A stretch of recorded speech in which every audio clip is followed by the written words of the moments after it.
Zachée vient au-devant de Jésus-Christ pour arranger sa vie, mais il ne parle pas que de lui, il parle des fautes qu'il a causées dans la vie des autres et il promet de restituer.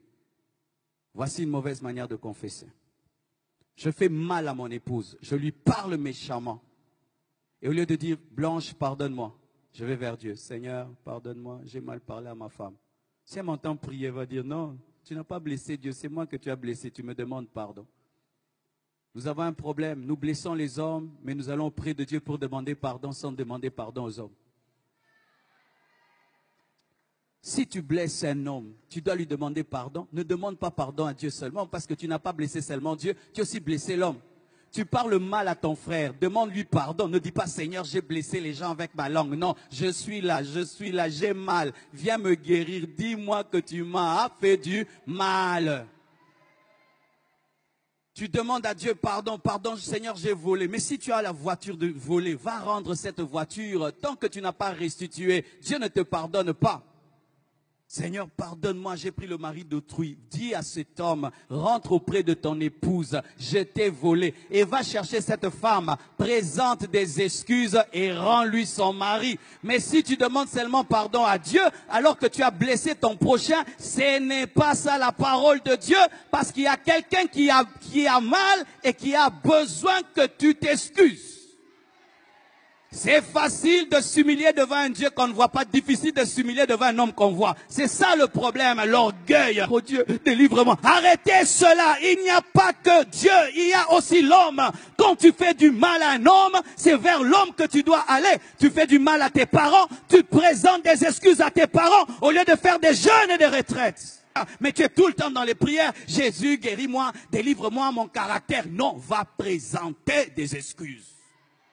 Tu ne parles plus à ton père, tu ne le salues même plus, tu ne parles plus à tes enfants, tu blesses même tes enfants, tu insultes ta fille, insultes tes garçons, vous êtes bêtes, vous n'allez pas réussir à l'école, et puis oh Dieu pardonne-moi, ton enfant a mal, demande pardon. Zachée était devant Jésus, mais il parle des autres parce que c'était un voleur et il a rendu au quadruple ce qu'il avait volé. Si vous pardonnez aux hommes leurs offenses, votre Père Céleste vous pardonnera aussi. Mais si vous ne pardonnez pas aux hommes, votre Père ne vous pardonnera pas non plus vos offenses. Quand tu as des hommes prisonniers dans ton cœur et dans ta vie sent mauvais. Et quand tu dis, Seigneur, pardonne-moi, il sent une mauvaise odeur, des brebis prisonnières dans ta vie et dans ton cœur. Quelle est cette personne que tu n'arrives pas à supporter? Il suffit seulement que tu la voies. Du coup, tu es dérangé. Tu la tues même dans ton cœur, tu te dis, vis comme si je n'existe pas. Tu fais ta vie et je fais la mienne. Tu me vois et tu fais comme si tu ne m'as pas vu. Et si même je meurs, ne viens pas à mon enterrement. Tu l'as tué. Tu es un meurtrier. Quand tu te comportes envers un homme comme s'il n'existait pas, tu l'as tué et tu es un meurtrier. Et au dernier jour, Dieu t'appellera meurtrier parce que tu l'as tué dans ton cœur. Tu le rencontres, tu fais comme si tu ne l'as pas vu. Il peut être face à toi, tu ne lui parles pas. Tu l'ignores, tu es indifférent. Et certains même disent, je lui ai pardonné, mais je suis prudent. J'ai mis de la distance entre moi et lui. Mais quand Dieu te pardonne, est-ce qu'il met de la distance? Il te restaure. Mais toi, quand tu pardonnes, tu mets de la distance. Quand tu le vois, tu es troublé. Tu ne sais plus bien parler. Tu es déstabilisé parce que tu as de la haine, de la rancœur. Voici ce que tu vas faire pour arriver à pardonner à cette personne. Commence à la bénir dans la prière. Un jour, une femme est tombée malade. Elle souffrait d'un problème gastrique. Elle est allée voir son pasteur. Et elle a dit, pasteur, prie pour moi. Et Dieu révèle au pasteur, cette femme ne sait pas pardonner. Il faudrait qu'elle puisse pardonner. Elle a dit, je ne peux pas. Et le pasteur lui dit, chaque jour, commence à bénir cette personne. Commence à bénir. Elle a commencé à bénir. Au début, c'était difficile. Oh Dieu, bénis-le. Ah non, il m'a fait trop de mal. Ah. Mais après, Seigneur, bénis-le. Seigneur, bénis, bénis. Et un jour, elle vomit une boule comme ça, avec des tentacules. Le pardon l'a guérie et l'a libérée. Lorsque tu as de la haine, ce n'est pas d'abord la personne qui est haïe qui souffre, c'est toi qui souffres parce que tu ne te sens pas à l'aise. C'est toi qui souffres en premier parce que quand tu pries, Dieu ne t'exauce pas et toi, tu n'es pas à l'aise. Quand tu vois cette personne, tu es dérangé. Elle n'est pas dérangée, mais c'est toi qui es dérangé. Libérez les captifs. Libérez les captifs. Ouvrez vos prisons. Ouvrez les prisons de vos cœurs.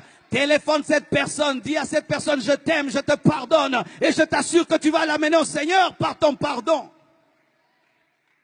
Beaucoup qui êtes chrétiens en ce lieu, vous n'arrivez pas à amener vos familles vers Christ. Pourquoi? Vous vivez dans la haine et dans la rancune. Tu as de la haine pour un païen. Tu as de la haine pour un païen. Tu es chrétien, mais tu as de la haine pour un païen. Comment il viendra à l'église? Toi qui es chrétien, tu ne sais pas pardonner. Saluez ceux qui ne vous saluent pas. Dites bonjour à ceux qui ne vous saluent pas. Écris-lui un SMS, je te pardonne. Même si c'est ton copain qui t'a déçu et qui a pris quelqu'un d'autre. Même si c'est la personne qui a tué ton père, tu dois pardonner. Même si c'est la personne qui est allée, qui a détruit ta réputation, tu n'es plus respecté, tu dois pardonner. Pourquoi? Parce que Dieu t'a tout pardonné. Jésus est mort pour tous tes péchés. Il est mort pour tous tes péchés. Et s'il a tout pardonné, tu dois aussi tout pardonner. Soyez parfaits comme votre Père Céleste est parfait. Lorsque Dieu répand sa pluie, il la répand sur les sorciers et sur les chrétiens. Lorsqu'il envoie le soleil sèche le vêtement du sorcier et du chrétien. Si Dieu peut aimer le mauvais et le bon, toi aussi. Pourquoi tu réclames aux gens d'être parfaits pour les aimer? Es-tu parfait? Que celui qui est parfait en ces lieux, qu'il lève sa main. Lève ta main si tu es parfait. Tu n'es pas parfait, hein? Alors pourquoi tu n'es que dans la condamnation? Il a fait ça, il a fait ça, il a fait ça. C'est pourquoi toi aussi tu as fait ça, tu as fait ça et tu as fait ça. Et d'ailleurs, si on ne met pas ce que tu as fait, mettons les pensées. Tu as pensé ça. Car certains ne font pas le mal, mais ils pensent le mal. Et pour Dieu, la pensée est égale à l'action. Écoutez mes frères et sœurs. Quand je vous vois et je vous parle ainsi, c'est parce qu'une fois dans ma vie, j'ai vu ce qui se passe après la mort. Et depuis que j'ai vu cela, j'ai décidé, quand je parle aux hommes, de leur parler des choses importantes pour leur éternité. Et je vous demande vraiment d'arranger vos vies ce soir parce que l'éternité existe. J'ai eu une vision d'un jeune homme qui était dans le coma, à l'hôpital, et qui avait un grand-père qui lui prêchait la parole. Et son grand-père lui a prêché la parole lorsqu'il est sorti du coma, il lui a présenté Jésus. Et ce jeune, malgré qu'il était malade, a refusé. Et quelque temps après, il est mort.